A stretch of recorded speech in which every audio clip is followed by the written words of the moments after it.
أعوذ بالله من الشيطان الرجيم بسم الله الرحمن الرحيم اقرأ باسم ربك الذي خلق خلق الإنسان من علق اقرأ وربك الأكرم الذي علم بالقلم علم الإنسان ما لم يعلم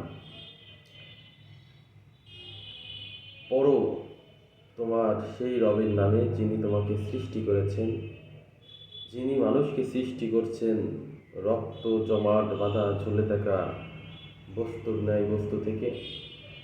পড়ো তোমার রব মহামহিয়ান, যিনি মানুষকে শিক্ষা দিয়েছেন কলমের দ্বারা। সুতরাং একজন মুমিনের 1 নম্বর কাজ হওয়া উচিত কোরআনের জ্ঞান অর্জন করা, এই বিশ্বের আনাচে কানাচে থাকা বস্তু থেকে জ্ঞান অর্জন করা। আর শয়তানের 1 নম্বর কাজ হচ্ছে মানুষকে এই কোরআনের জ্ঞান থেকে ও অন্যান্য জ্ঞান থেকে ফিরিয়ে রাখা। সুতরাং জাতি গঠনে আমাদের সবারই উচিত অনেক বেশি পড়াশোনা করা।